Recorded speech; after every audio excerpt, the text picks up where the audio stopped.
Let me show you guys how to make chicken pozole in 40 minutes using your pressure cooker. To my pressure cooker, we're going to add 3 chicken breasts. You can use whatever part of the chicken you want. We're also going to add half a garlic head, half an onion, chicken bouillon to taste, and salt. But in this case, I'm not going to use salt. I'm going to use sazon total. I almost forgot 2 bay leaves. To your blender, you're going to add all these ingredients I'm going to list on the screen, and then you're going to blend until smooth. Pour your sauce into the pressure cooker along with half of a big papa can of hominy. You add your liquid. In this case, I'm going to use pork broth, but you can just use water. Set the pressure cooker to 40 minutes and let it cook. Once it's cooked, you're gonna crush up some oregano at the end because you don't want your pozole to get bitter, and then shred your chicken and it's ready to serve. Add all the toppings necessary. We're gonna add some cabbage, onion, and cilantro because I like cilantro in my pozole. Slices of radishes, the ugliest avocado I was able to find in the store. Can't forget your lime juice, some chili oil, habanero sauce because I want my pozole fighting back. Then as a side, I always serve mine with chips or tostadas. And that's it, guys. Hope you like this recipe. Bye! Let me show you guys how I make my sticky soup. You're gonna need a maruchan. Take it to your pot, add the seasoning, and then you're gonna fill up halfway up the block with water. We're basically gonna cook this noodle with little to no water. Another thing, you're not gonna touch the noodles at all. You're gonna wait for the water to start boiling before you go in there and separate the noodles. And then you leave it alone again. Now the water's gonna evaporate, making the noodles sticky. Now, these were my favorite noodles to eat when we were coming home from school. I'm telling you, you're gonna squeeze your limes in there, and then you're gonna add some Valentina because it can be no other than Valentina. And then I add habanero sauce. I added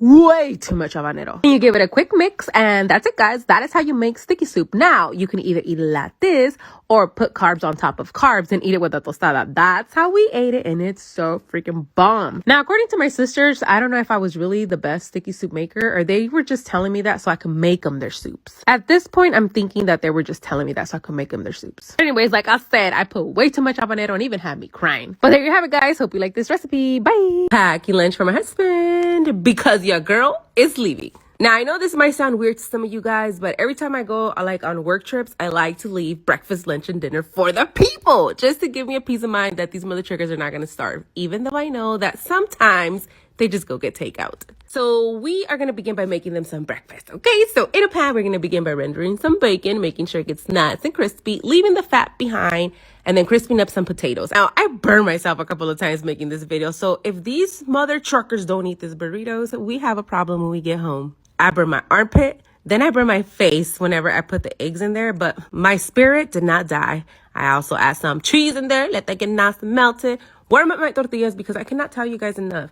When you guys ask me how my burritos don't crack, that's because you need to warm up the tortillas, guys. But anyways, I made a couple of huge big pop-up breakfast burritos, and then I wrap them up in parchment paper, and that is going to be breakfast for them. Bye! All right, guys. Today we're going to make a quick and easy dinner using these mojarras. I'm going to begin by making the marinade / seasoning that's going to go on our mojarras. I have 2 onions and a shitload of garlic. I'm going to season it up using salt, peppercorns, chicken bouillon, a little bit of salsa Maggi, and salsa huichol. Then we blend it up using half a cup of lime juice. I made some slits on the fish, that way all the marinade and the seasoning can go all the way in there, and then I'm going to leave it in the fridge for about 20 minutes. In the meantime, I start making a picadillo de peaches. Yeah, I know. You guys need to try it. Trust me, it's one of the best things you've ever had. After the 20 minutes, we're going to lightly coat our fish in a little bit of flour. I'm going to drop it into my hot grease until it gets nice and crispy on both sides. Once they were ready, I served them with a side of white buttery rice and some chorizo refried beans. I wanted to make like a little side salad, but I didn't have any lettuce because I gave it all to Franklin. I did have cabbage, so that will do. Another thing I didn't have was cilantro to put on my picadillo, but like I said, this is delicious. So last but not least, you can't forget about your salsa. I did a salsa verde with little pieces of aguacate. There you have it, guys. Hope you like this recipe. Bye!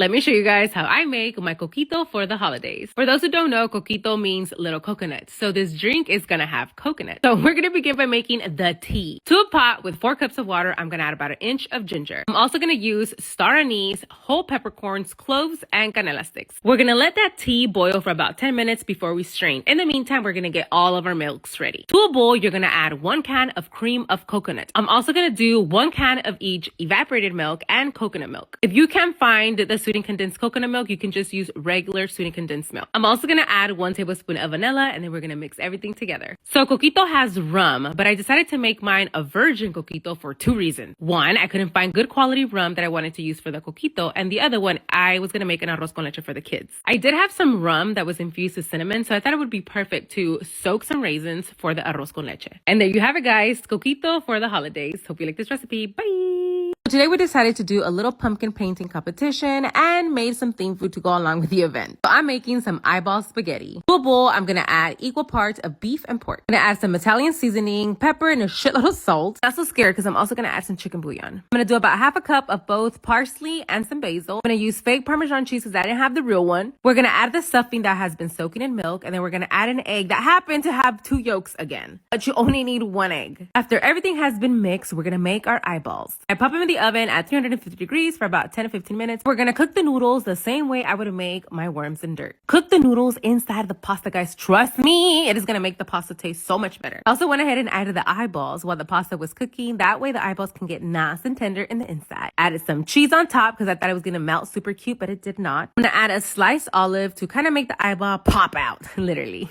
But there you have it, guys. Now we're ready to start painting pumpkins and eating eyeballs. Bye. Hey, hey, hey, hey, hey. Dale gas. Hey, hey, hey, hey, hey, hey. Yeah.